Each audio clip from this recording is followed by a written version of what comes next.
महाराज जगाला सांगतात बाबा आम्ही ज्या रसाचं सेवन केलं त्याच रसाचं तुम्ही पण सेवन करा असा हा सांगणारा अभंग आहे. सेवेला सुरुवात करण्यापूर्वी थोडासा परिहार म्हणजे तो असा.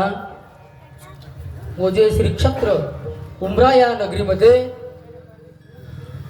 महाराज आज एक आगळं वेगळं या सप्त्याला स्वरूप आहे. आपण म्हणू सालाबादाप्रमाणे, आपण काही सप्त्याला म्हणू दरवर्षी नियमाप्रमाणे, काही सप्त्याला म्हणू आपण बऱ्याच दिवसापासून चालत आलेला हा अखंड हरिनाम सप्ताह म्हणू. पण तसं ह्या सप्ताहासाठी काही म्हणता येत नाही महाराज. का तर एक निमित्तिक असणारा हा सप्ताह आहे. हो, काही नित्य असतात, काही नैमित्तिक असतात. मग हा या सप्त्याचं निमित्त काय थोडक्यामध्ये का आज पहिला दिवस आहे मला, उद्या उशीर झाला तर, पण पहिल्या दिवशीच्या कीर्तनकाराला जबाबदारी असते. आणि पहिल्या दिवशीचं कीर्तन म्हणजे असं फार अवघड नसतं. का महाराज आपण पंक्ती बसल्याच्या नंतर पंक्तीला आपण काय करू, वाडे करायला सुरुवातीला काय वाढावं लागतं, बस पान टाकायचं, पत्रवाळी टाकायची. बघा चोकदार मामाच आमच्या साथीला आहे. आता काही घोर नाही. काही काही गावचे चोकदार एवढे हुशार नसतात. मला एका गावाला कीर्तनाला गेलो, माझ्या पाठीमागं चोकदार थांबला होता आणि त्याला उभ्या कीर्तनात उभ्यानं झोपलं आणि ते जसं माझ्या अंगावर उत्तर द्यायलेत आमचे चोकदार. का तर त्यांचं पॉम्पलेटला नाव आहे, पॉम्पलेटला फोटो आहे, त्या पद्धतीने त्यांना सांगावंच लागतं. काय सांगत होतो मी, कीर्तन. वा, लक्ष ठेवा, पहिल्या दिवशीचं कीर्तन आहे महाराज. पत्रवाळी टाकायची. मग आता उद्यापासून येणारी मंडळी त्याच्यावर पंचपक्वान, पत्रवाळी आणि मीठ टाकायचं काम आपलंच. बस थोड्या वेळामध्ये चिंतन करू महाराज. हा सप्ताह म्हणजे आगळा वेगळा आहे. याला निमित्त काय म्हणाल तर बघा, त्या सप्त्यासाठी निमित्त 16 सोमवारचं व्रत. बघा आगळा वेगळा हा सप्ताह आहे आणि 16 सोमवार निमित्त असणारा नाम सप्ताह. बघा आता या 16 सोमवारचं व्रत केलं. बरं आता ते व्रत करणारे कोण महाराज. अहो 2 रुपयाची आपण कुठं 10 रुपये मंदिराला दान देऊ, त्याच्या पाठीमागे आपलं नाव लावतो.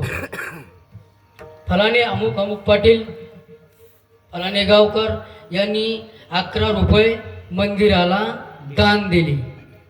पण या सप्त्यावर तसा कुठलाच काही पॉम्पलेटवर उल्लेख नाही महाराज.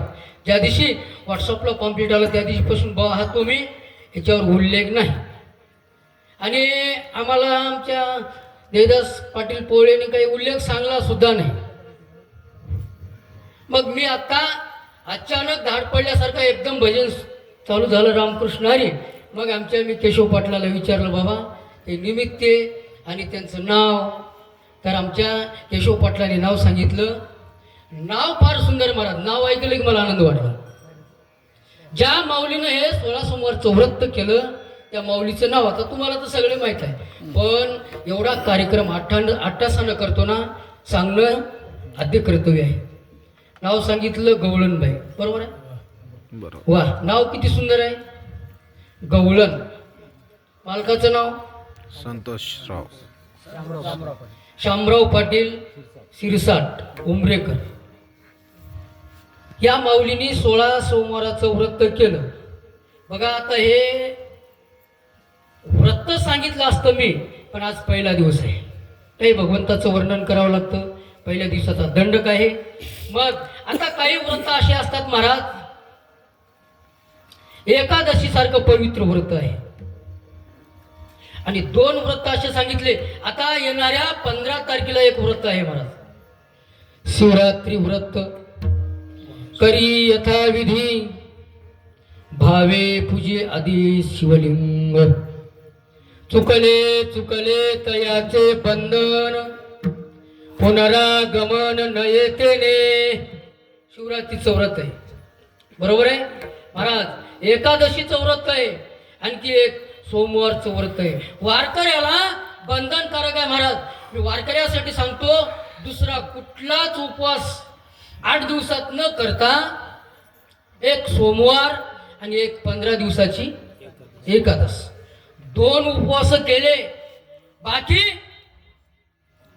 हे गुरुवारन, हे बस्तरवारन, हे इकडे लय राहते महाराज.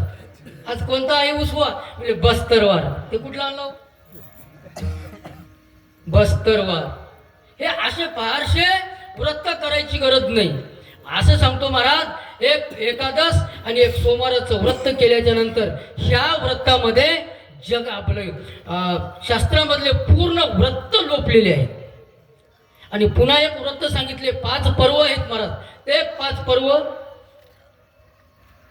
भागवत धर्मी, पर्व विशेष भागवत धर्मी, नरश जयंती रामनवमी हे 2, वामन जयंती, जन्माष्टमी, उत्तम उत्तम शिवरात्री हे 5 पर्व महाराज. 12-2-24 एकादशी आणि आठवड्याचा सोमवार, एवढे उपवास केल्यावर बाकी उपवास करायची गरज नाही. वा, भलेले लांब लचक माळ लावायची गरज नाही. म्हणून हे व्रत महाराज एका व्रताचं एकानं अवलंबन केलं. बघा, त्यांची गाथा पुराणामध्ये आली. एकादशीचा काय, विठ्ठल विठ्ठल विठ्ठल, कारणे एकादशीचा